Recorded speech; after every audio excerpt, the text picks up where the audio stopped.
So just some closing notes on infrastructure from this 40 hours, 4 Tuesdays and 3 Thursdays of the National Shared Mobility Summit. Just a bit of a background. So there was this really good paper that was referred to in an Atlantic article, but they didn't cite the paper and they didn't acknowledge the author. Justinian Trebillion, I thought, or Trebillion, I hope I'm saying his name right, what is the history of that word? What is of infrastructure? And what I learned from him was it was invented not by engineers or planners. It was actually invented by financiers and administrators, and it's relatively young. It's like 1857, right? That word came around. And infrastructure was supposed to be the base and basis. It was a bid for the new rail system that was going to be built out in Russia. And the base, the infrastructure, was the thing that they dug to put the rails on. That's what they call the infrastructure. And I think that's really, really interesting because it's the base and the basis for the service.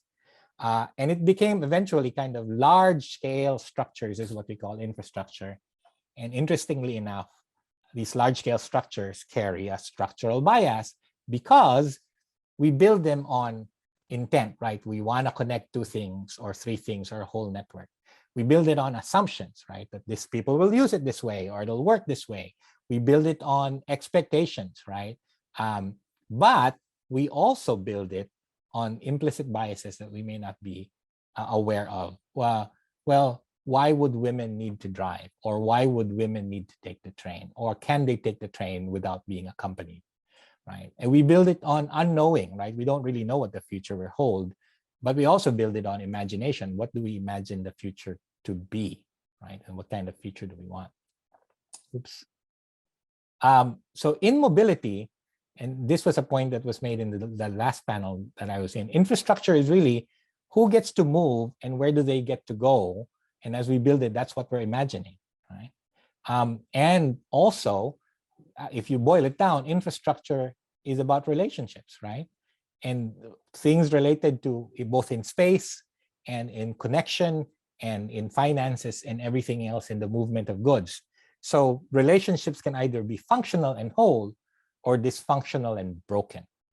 And that reflects the part that as we build up and decide on infrastructure, unequal voices equal unequal relationships, right? So to make a point that I'm probably preaching to the choir, who is at the table matters, who decides matters, right? When it comes to infrastructure, because infrastructure propagates power.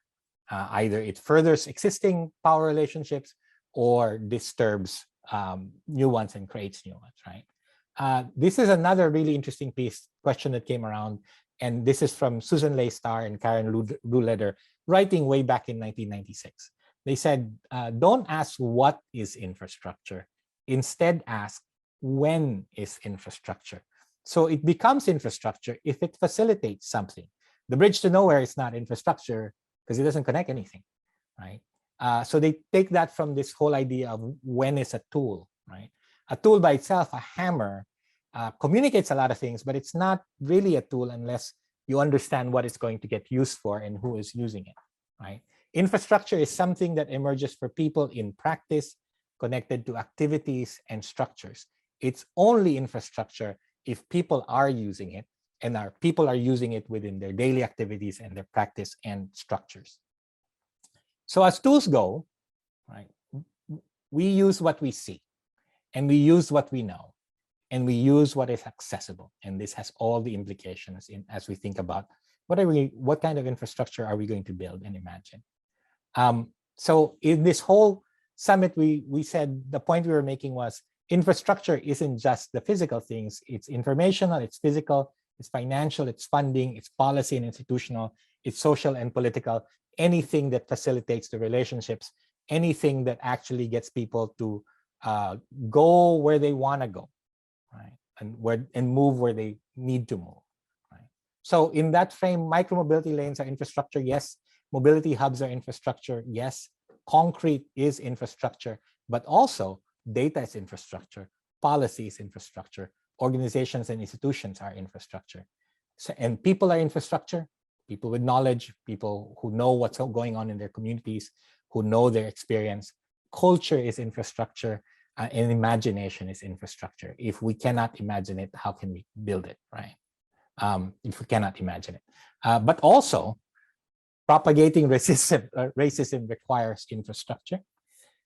Maintaining inequality requires infrastructure, and burning up the planet requires infrastructure. So for a past that we cast with racism and inequality in the way we decided where highways would go and how wide they would be and what communities they would be cut through and built on redlining and racism and inequality. And for a future we cast looking and staring at the barrel of a climate crisis that's already here. Shared mobility has to move from just innovations, right? Let's try this out, to infrastructure so people can use them, so it facilitates relationships. And again, for a past we cast with racism and inequality, and a future we cast into a climate crisis, we have to ask, what are we building? Why are we building it? And who are we building it for? And I think if we keep asking that, hopefully we can get to building an equitable and sustainable infrastructure for shared mobility so that it works for all. And with that, I'm happy to close this summit. We want to see you in May 2022 in person and online for the 2022 National Shared Mobility Summit. Thank you so much from me and from the whole SUMC team and the summit team that put this together, and to all of our sponsors. Thank you so much, and we'll see you in May next year, hopefully in person, but also online, as we will make it into, at least we're considering it to be some sort of hybrid. With that, with the rest of the SUMC team, thank you so much. Enjoy the rest of the day and the rest of the week.